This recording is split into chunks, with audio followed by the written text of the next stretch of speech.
Ahmed Binbitour a dressé un tableau noir de la situation politique et économique du pays. Invité de Tsa Direct, ce mardi, l'ancien chef du gouvernement a averti contre les conséquences désastreuses que pourrait engendrer la gouvernance actuelle. Il faut changer tout le système, plaide-t-il. Pour M. Binbitour, les appels lancés par une partie de l'opposition pour l'application de l'article 102 de la Constitution ne représentent pas forcément la solution pour sortir de la crise. Si on passe cet article, on n'aura fait que remplacer un chef d'État par un autre équivalent, remarque-t-il. Et d'ajouter, le chef d'État actuel, Abdelaziz Bouteflika, est incapable de gérer. Cet article aurait dû être appliqué bien avant. Binbitour estime qu'il existe plusieurs pôles, clans, qui gèrent le pays en raison de la vacance du pouvoir causée par la maladie du président.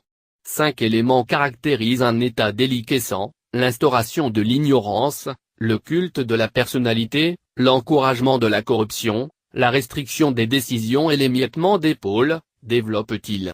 L'État algérien a toutes ces caractéristiques, pointe-t-il. Binbitour critique aussi les appels à l'intervention de l'armée. Le mal de l'Algérie vient des interventions de l'armée depuis 1957, soutient-il. Il est dans l'intérêt des responsables de partir avant l'arrivée de la violence sociale, conseille-t-il. Pour lui, le changement de gouvernance, par le biais d'une mobilisation pacifique, est la seule issue valable pour sortir du marasme actuel. Il faut une mobilisation pacifique pour le demander, le changement. Pour cela, il faut unifier l'objectif, qui est la sauvegarde de la nation algérienne face aux dangers imminents auxquels elle fait face, propose-t-il. Avec cette mobilisation, on pourrait imaginer un scénario, poursuit-il. Ce scénario consiste à aller vers une conférence nationale à partir de laquelle des personnalités dont la mission serait de créer les conditions idéales à un gouvernement de transition. En 2011 j'ai proposé de mettre en place une conférence nationale de laquelle sortiraient 5 ou 6 personnalités qui auraient pour mission d'écrire la feuille de route pour créer un gouvernement de transition et mobiliser la population.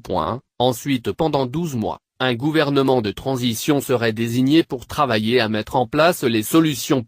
Après 15 mois, il y aura des élections présidentielles, détaille-t-il. Pour ce qui est du volet économique, M. Binbitour a qualifié les choix auxquels le pouvoir a recouru durant ces dernières années de comportements irresponsables en laissant les importations exploser, notamment durant les années de l'opulence financière. Cette gouvernance a eu une aisance financière inégalée, remarque-t-il. En Algérie, l'économie est basée sur l'exportation des hydrocarbures. 98% des exportations sont constituées des hydrocarbures. En parallèle, les importations ont été multipliées par 5 de 2001 à 2014, passant de 12 milliards de dollars à 68 milliards de dollars. C'est un comportement irresponsable, s'insurge-t-il. Selon lui, cette augmentation des importations avait dans le but de permettre tout, et à tout le monde. Une pratique qui n'a fait qu'accroître la dépendance de l'Algérie de l'extérieur. Il fallait investir dans des secteurs productifs.